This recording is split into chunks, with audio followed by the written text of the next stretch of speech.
Kembali di Market Buzz, pemirsa, ada beberapa agenda ekonomi yang menarik untuk kita cermati. Kita simak terlebih dahulu dari Singapura, ada data mengenai IHK inti year on year di bulan September. Kemudian dari Jepang, kita ada data mengenai IHK inti Bank of Japan secara year on year. Dan dari Hong Kong ada neraca perdagangan Hong Kong. Sementara itu untuk agenda emiten hari ini, di hari Selasa 25 Oktober 2022, ada ADI dengan XHMETD, kemudian IATA KUM HMETD, ada DNA dengan tanggal akhir perdagangan HMETD, ada IS dengan DPS dividen tunai, kemudian ada SOHO X dividen tunai interim. Dan pemirsa, mungkin Anda termasuk orang yang cukup bertanya-tanya ketika Anda suatu hari mendapatkan telepon dari sebuah bank yang menawarkan fasilitas kartu kredit, ataupun mungkin Anda sering mendapatkan pesan singkat dari salah satu operator ataupun mungkin penyedia jasa financial technology atau fintech. Sementara Anda tidak pernah merasa untuk memberikan data Anda kepada dua institusi tersebut. Nah, terkait dengan pelindungan data pribadi, efektivitas penerapan Undang-Undang Perlindungan Data Pribadi. Sudah terhubung melalui video conference analis eksekutif senior grup penelitian dan pengembangan hukum sektor jasa keuangan OJK, Bapak Abdul Hanan. Selamat pagi, Pak Hanan. Pagi. Apa kabar, Pak Hanan? Baik, sehat. Iya, terima kasih sudah bergabung bersama kami di Market Buzz. Ini kemudian menjadi sebuah perbincangan yang nampaknya cukup dinanti untuk saya secara pribadi ataupun mungkin untuk masyarakat dan juga pemirsa dari IDX Channel terkait dengan pengesahan dari Undang-Undang Perlindungan Data Pribadi. Bagaimana sebetulnya Undang-Undang Perlindungan Data Pribadi ini diharapkan mampu menjadi landasan hukum yang kuat, Pak Hanan, dan memastikan negara menjamin dan memastikan perlindungan data pribadi di Indonesia. Ya, di era digital saat ini tentu perlindungan data pribadi tidak cukup seperti yang sekarang sebelum ada Undang-Undang Perlindungan Data Pribadi. Ya. Sekarang sebelum Undang-Undang Data Pribadi, data keuangan kita terbatas dilindungi di Undang-Undang Perbankan maupun di Undang-Undang Pasar Modal. Jadi data terkait simpanan dan siapa kita yang menyimpan di bank atau terkait dengan rekening efek kita, begitu juga dengan siapa pemegang rekening efek itu selama ini dilindungi oleh Undang-Undang Perbankan maupun Undang-Undang Pasar Modal. Tapi dengan Undang-Undang Perlindungan Data Pribadi, kita naik level ke step berikutnya, di mana semua data pribadi kita itu terlindungi karena Undang-Undang Data Pribadi mengatur secara komprehensif perlindungan data pribadi itu. Di Undang-Undang Data Pribadi kita bisa melihat bagaimana hak-hak subjek data pribadi sebagai pemilik data pribadi kita semua itu diungkapkan secara gamblang. Ada sekitar 8-7 hak yang mesti kita harus pahami.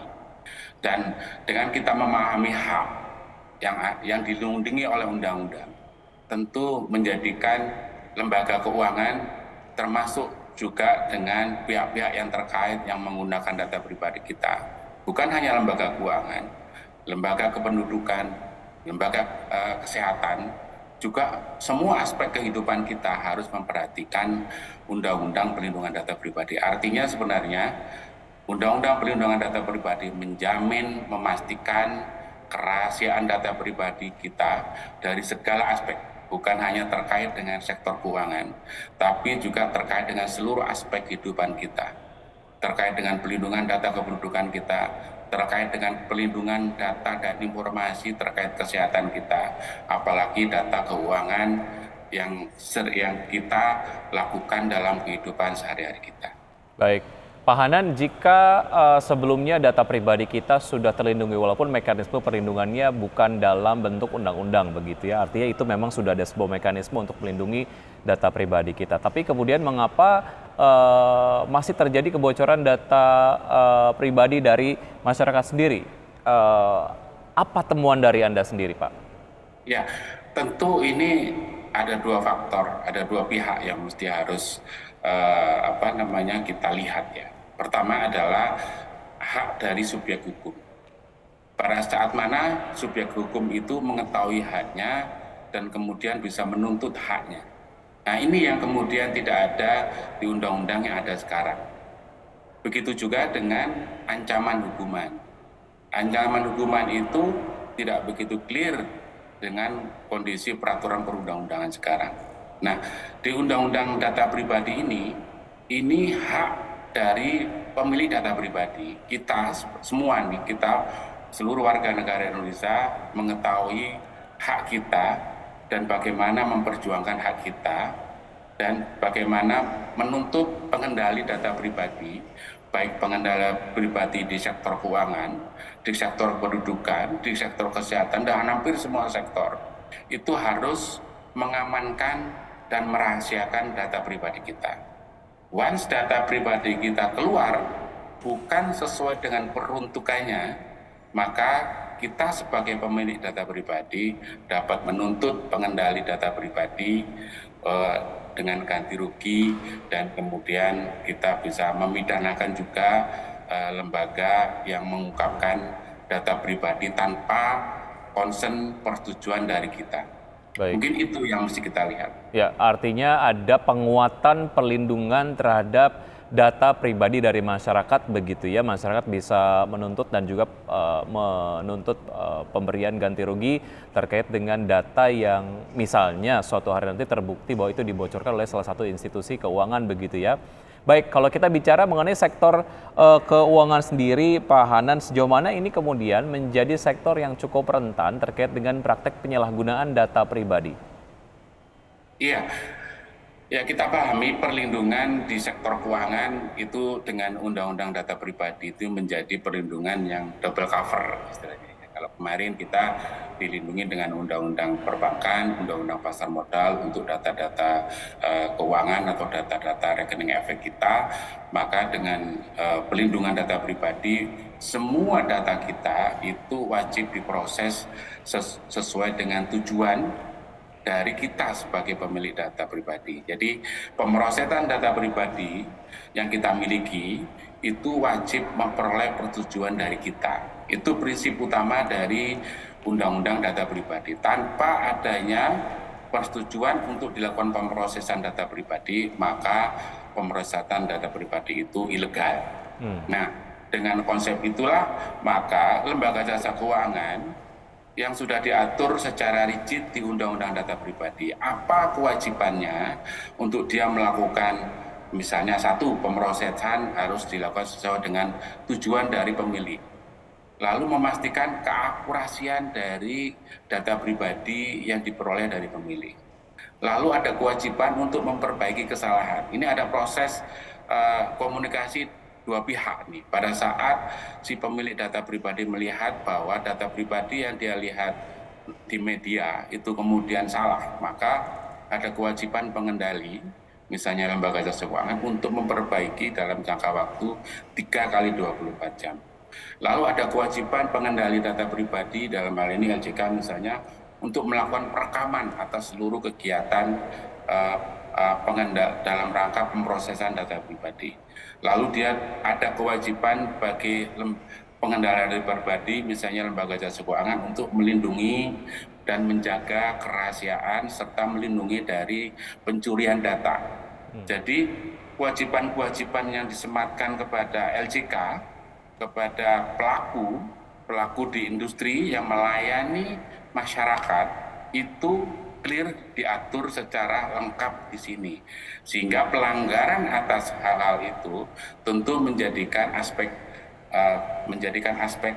penggugat atau pemilik data pribadi bisa menjadi alasan untuk menggugat para pelaku yang menyelenggarakan perlindungan data pribadi. Baik. Dalam hal ini misalnya adalah lembaga jasa keuangan atau misalnya bank, fintech dan lain sebagainya yang tidak secara komprehensif melakukan pengamanan atas data pribadi dari kita semua sebagai pemilik data pribadi. Baik, artinya dengan ada Undang-Undang Perlindungan Data Pribadi ini tidak akan ada lagi kasus misalnya saya sudah pernah menjadi nasabah di sebuah bank gitu ya, saya menggunakan berbagai macam fasilitas dari perbankan tersebut, namun kemudian katakanlah tenaga marketing ataupun salesnya sudah tidak lagi bekerja di bank tersebut, dia pindah ke bank lain, kemudian data saya dibawa dan saya ditawari untuk kemudian menjadi nasabah di bank baru di mana tenaga marketing ini bekerja. Artinya praktek-praktek seperti itu tidak akan terjadi lagi ya Pak Hanan?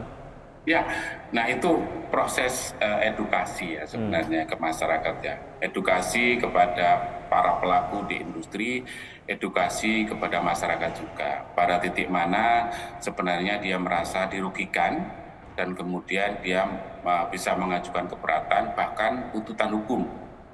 Nah, peristiwa-peristiwa seperti yang disampaikan tadi bahwa adanya kebocoran data atau penggunaan data tanpa persetujuan, ini kan prosesnya sepihak. Seseorang menghubungi kita, otomatis seseorang itu mengetahui data pribadi kita. Padahal kita meyakini bahwa kita sama sekali tidak pernah berhubungan dengan instansi itu atau dengan lembaga itu. Tentu penggunaan data pribadi kita dengan menghubungi kita itu menunjukkan bahwa telah terjadi pelanggaran di situ, telah terjadi pelanggaran penggunaan data pribadi karena kita tidak secara khusus sebenarnya memberikan persetujuan kepada pihak yang menghubungi kita bahwa data itu bisa digunakan. Baik. Nah, ini semua diatur di Undang-Undang Perlindungan Data Pribadi yang sekarang ini. Baik, artinya ini sudah ada unsur pidananya ya, Pak Hanan, bukan lagi kemudian sekedar delik pengaduan privat. Ya, itu yang nanti mesti kita buktikan di lapangan di kemudian hari. Kondisi-kondisi seperti ini kita mengedukasi masyarakat untuk menggunakan haknya apabila terlanggar atau merasa dirugikan, sehingga nanti kita bisa melihat bagaimana efektivitas dari pengaturan di Undang-Undang Perlindungan Data Pribadi ini. Kita memang menunggu momen-momen di mana apa yang dialami masyarakat dan kemudian merasa dirugikan, itu kita mesti mengeksekusi undang-undang ini untuk membuktikan bahwa undang-undang ini efektif di kemudian hari. Baik, baik. Bagaimana memastikan lembaga keuangan, apakah itu perbankan dan juga fintech begitu untuk comply dengan Undang-Undang Perlindungan Data Pribadi ini? Mekanismenya seperti apa, Pak Hanan? Iya, tentu karena ini undang-undang baru, maka OJK akan nanti berperan aktif untuk melakukan edukasi dan sosialisasi kepada seluruh pelaku di industri sektor jasa keuangan. Kalau di Undang-Undang Perlindungan Data Pribadi ini kan memang berlakunya baru nanti 2 tahun setelah kemarin disahkan tanggal 17 Oktober. Ada waktu kita untuk kemudian mengedukasi, bahkan mungkin kita akan mengeluarkan peraturan OJK untuk mengguidance bagaimana lembaga jasa keuangan ini melaksanakan Undang-Undang Perlindungan Data Pribadi sehingga mereka kemudian nanti tidak tersenggol dengan kasus dengan masyarakat yang merasa merugi dan dirugikan dengan penggunaan data pribadi yang disalahgunakan itu. Pak Hanan, dari sisi aturannya sendiri, baik itu industri perbankan, asuransi, dan fintech, itu penerapannya seperti apa nanti? Ya, sebenarnya penerapan terkait Undang-Undang Data Pribadi ini tidak hanya berlaku untuk sektor jasa keuangan. Seperti yang sampaikan tadi, semua sektor ini terimbas dengan adanya Undang-Undang Data Pribadi. Nah, untuk industri sektor jasa keuangan, baik bank, asuransi maupun fintech, tentu pengamanan proses pemrosesan data pribadi dan pengamanan dalam proses pemrosesan data pribadi itu menjadi vital nanti.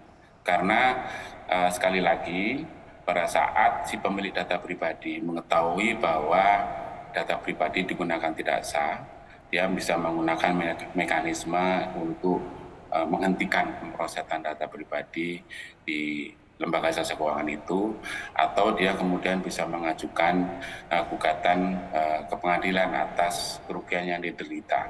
Nah, menghadapi hal ini tentu diperlukan kehati-hatian. Nah, di Undang-Undang Data Pribadi sebenarnya sudah diatur bagaimana setiap lembaga itu harus mempunyai petugas pelindung data pribadi. Jadi ada sebuah profesi tertentu nanti dalam rangka perlindungan data pribadi itu, di mana setiap instansi itu harus mempunyai, terutama instansi yang melakukan pelayanan ke publik, maka dia harus mempunyai petugas dalam rangka untuk memantau perlindungan data pribadi. Ini kewajiban yang diatur dalam undang-undang. Bahkan undang-undang mengatur nanti akan ada lembaga khusus lembaga khusus yang mengatur, yang bertugas untuk menyelenggarakan perlindungan data pribadi. Jadi di masing-masing unit instansi akan ada petugasnya, dan kemudian secara nasional akan ada lembaga khusus. Nah, inilah proses di mana kita saling mengawasi dalam rangka perlindungan data pribadi di masing-masing sektor maupun secara nasional. Demikian. Ya, baik. Pak Hanan, yang tadi saya sempat sampaikan adalah salah satu contoh kasus antara satu lembaga keuangan dengan lembaga keuangan lainnya. Dalam hal ini adalah antara satu perbankan dan perbankan yang lain. Lalu bagaimana dengan sebuah kasus terkait dengan misalnya data pribadi dari seseorang begitu didistribusikan oleh HR ataupun mungkin human resources di salah satu perusahaan ke anak perusahaan yang kemudian katakanlah bergerak di sektor jasa keuangan. Misalnya suatu hari nanti kita dapat tawaran dari bank ataupun mungkin industri keuangan, anak perusahaan tempat kita bekerja gitu. Nah, itu juga termasuk ke dalam satu hal yang bisa diadukan oleh masyarakat jika kemudian merasa tidak nyaman dan merasa tidak diinformasikan bahwa datanya disetorkan ke pihak lain tanpa sepengetahuan kita. Ya, ya, sebenarnya di Undang-Undang Data Pribadi ini, basis dari penggunaan data pribadi, pemrosesan data pribadi basisnya adalah persetujuan. Jadi tanpa ada consent atau persetujuan dari pemilik data pribadi, maka data pribadi itu tidak boleh kemudian dipindahkan atau dipergunakan oleh pihak lain. Kecuali kalau memang sudah ada mendapatkan izin ya. Persetujuannya, dan persetujuan itu diatur secara khusus, ini harus dilakukan secara tertulis. Baik. Bahkan untuk perusahaan-perusahaan yang melakukan penggabungan, peleburan yang sifatnya itu otomatis ya, dia menjadi dilebur, ada 3 perusahaan dilebur atau satu perusahaan mengambil alih perusahaan yang lain, sehingga otomatis kan datanya itu akan bisa diketahui oleh perusahaan yang melebur yang lain atau perusahaan yang diambil alih. Itu Baik. pun ada syarat untuk tetap minta persetujuan kepada pemilik data pribadi, meskipun itu merupakan aksi korporasi yang tidak bisa dielakkan untuk memperbaiki misalnya kinerja perusahaan. Tapi perlindungan data pribadi tetap mensyaratkan adanya permintaan persetujuan kepada pemilik data pribadi apabila data pribadi yang sebelumnya hanya di perusahaan A, tapi karena bergabung menjadi ABC, bergabung dengan perusahaan B, perusahaan C, perusahaan D, dan perusahaan B, C, dan D itu mengetahui data yang di perusahaan A, begitu sebaliknya, maka itu tetap diperlukan sebuah proses persetujuan resmi dari pemerintah. Baik. Pak Hanan, pertanyaan terakhir saya ini kemudian dan juga statement dari Anda ini menjadi satu hal yang cukup penting untuk memberikan summary terkait dengan apa yang kita perbincangkan hari ini. Apa tips dari OJK atau himbauan lah ya untuk pemirsa di rumah dengan adanya kepastian hukum terkait dengan perlindungan data pribadi ini? Apa yang bisa dilakukan agar kita kemudian betul-betul tahu manfaatnya dan apa yang kita bisa lakukan jika kemudian terjadi penyalahgunaan data pribadi kita? Ya, tipsnya yang penting adalah satu, bagi kita semua pemilik data pribadi, pahami hak-hak kita. Tips bagi lembaga jasa keuangan yang melakukan pemrosesan data pribadi dari seluruh warga masyarakat Indonesia harus memahami kewajibannya. Kewajiban utamanya adalah dia harus melakukan pengamanan data, melakukan perlindungan data dari pencurian data. Nah, kewajiban-kewajiban itu sudah diatur secara lengkap di undang-undang ini. Nah, dua sisi ini tentu harus sama-sama dilaksanakan sesuai dengan proporsinya. Kita sedang memasuki sebuah era baru di mana kita semua memahami hak-hak kita, maka si pengelola data pribadi juga harus memahami kewajibannya untuk melakukan perlindungan. Nah, sekarang dengan undang-undang, maka semua pihak saling mengetahui bagaimana hak konsumennya, bagaimana kewajiban dia sebagai lembaga jasa keuangan. Maka kepatuhan kita terhadap undang-undang ini adalah merupakan kunci bagaimana undang-undang ini bisa terlaksana dengan baik dan tatanan kehidupan kita bisa semakin menjadi lebih baik, di mana tidak ada pihak yang dirugikan karena adanya penggunaan data yang tidak sesuai dengan tidak ada persetujuan dari pemilik data pribadi. Ya, adanya perlindungan ataupun undang-undang perlindungan data pribadi ini semoga kemudian menjadi pengingat untuk seluruh stakeholders bahwa data pribadi ini memang harus diperlakukan secara hati-hati begitu ya. Pak Hanan, terima kasih sudah bergabung bersama kami. Sukses untuk Anda. Semoga ini dapat menjadi sarana edukasi untuk masyarakat. Sampai jumpa. Baik, sampai jumpa. Terima kasih. Baik. Dan pemirsa, kita akan menuju ke pembukaan dari IHSG pagi hari ini di perdagangan sesi 1. IHSG dibuka menguat 0,73% di level 7.104,627. Jakarta Islamic Index menguat 0,74% di level 619,343 dan LQ45 menguat 0,85%. Sementara itu kita akan menyimak saham mana saja yang masuk dalam jajaran top gainers, diantaranya adalah BBRI, BBNI, Telkom, dan juga Bank Mandiri. Nampaknya ini sektor finansial ataupun keuangan mendominasi posisi top gainers di pembukaan perdagangan di sesi 1 hari ini. BBRI menguat 1,56%, BBNI menguat 3,21%, Telkom menguat 1,13%, dan Bank Mandiri menguat 0,98%. Sementara itu saham yang ataupun saham-saham yang masuk ke dalam jajaran top losers diantaranya adalah BBCA, Adaro, Siko, dan juga WIIM dengan pelemahan masing-masing 0,56%, 0,77%, 4,51%, dan 2,55%.